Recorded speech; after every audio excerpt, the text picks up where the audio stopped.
محترم سامعین، سلام علیکم۔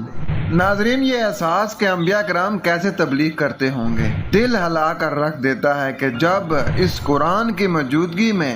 قرآن ماننے والے داعیے قرآن کے ساتھ جو سلوک کرتے ہیں وہ قابل بیان نہیں۔ اب اس صورتحال پر غور کریں کہ جب قرآن کا نزول ہو رہا ہو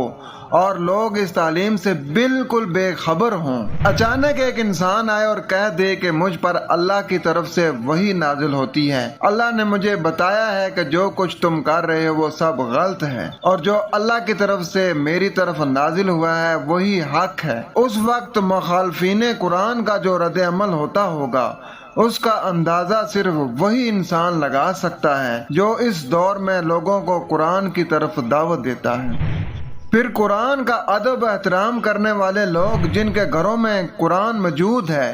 قرآن کی دعوت دینے والے کے ساتھ جو غیر مہذبانہ سلوک کرتے ہیں اور اسے ذلیل اور رسوا کرنے کے لیے کوئی حربہ بھی استعمال کرنے سے گریز نہیں کرتے، یہ سوچ کر انسان ورطہ حیرت میں گم ہو جاتا ہے کہ جب قرآن ماننے والے قرآن پیش کرنے والے سے انتہائی غیر انسانی رویہ اختیار کرتے ہیں، تو جب لوگوں کے گھروں میں قرآن موجود نہ ہو پھر وہ قرآن کو ماننے والے بھی نہ ہوں، ایسے کافروں کے بارے میں تو مت پوچھیے کہ وہ کتنی زبردست مخالفت کرتے ہوں گے۔ جبکہ حال یہ ہے کہ قرآن ماننے والے قرآن کی بات سن کر ایسی ذلیل حرکتوں پر اتر آتے ہیں کہ جو بیان کرنے کے قابل نہیں، تو قرآن نہ ماننے والے ایک رسول سے کیا سلوک کرتے ہوں گے، یہ سوچ کر ایک سلیم القلب انسان کے تو رونگٹے کھڑے ہو جاتے ہیں۔ ہمارے لیے تو کام آسان ہے اور یہ مقام شکر ہے کہ قرآن ہمیں اپنے گھر سے ملا اور یہ لوگوں کے گھروں میں بھی موجود ہے، وہ پہلے ہی اس پر ایمان رکھتے ہیں، لہذا قرآن کی دعوت دینے میں ہمیں اتنی مشکلات نہیں جتنی نبی سلام علیہ کو پیش آئی تھیں۔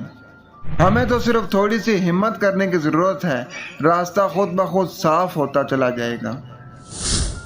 ناظرین، جب ہم پڑھتے ہیں سورہ المائدہ آیت 44، اس میں خالق کائنات کا ارشاد ہے کہ وَمَن لَّمْ يَحْكُم بِمَا أَنزَلَ اللَّهُ فَأُولَٰئِكَ هُمُ الْكَافِرُونَ وَمَن لَّمْ يَحْكُم بِمَا أَنزَلَ اللَّهُ فَأُولَٰئِكَ هُمُ الظَّالِمُونَ وَمَن لَّمْ يَحْكُم بِمَا أَنزَلَ اللَّهُ فَأُولَٰئِكَ هُمُ الْفَاسِقُونَ، جو اللہ کے نازل کردہ کے مطابق فیصلہ نہ کرے وہی کافر ہے، جو اللہ کے نازل کردہ کے مطابق فیصلہ نہ کرے وہی ظالم ہے، جو اللہ کے نازل کردہ کے مطابق فیصلہ نہ کرے وہی فاسق ہے۔ ناظرین، لمحہ فکریہ ہے کہ ہم تو تھوڑی سی محنت کرنے سے بھی کتراتے اور قرآن کا علم حاصل کرنے سے گھبراتے ہیں، لہذا دعوت فکر ہے کہ غور و فکر کرو، قرآن سے نظریں نہ چراؤ، ورنہ اللہ تمہیں قرآن سے الگ کر دے گا اور اس کا کام دوسرے لوگ کریں گے۔ قرآن فلاح معاشرے کے لیے نسخہ کیمیا ہے، اسے چھوڑ کر اور اس سے نظریں چرا کر انسان ذلیل و رسوا ہو رہا ہے۔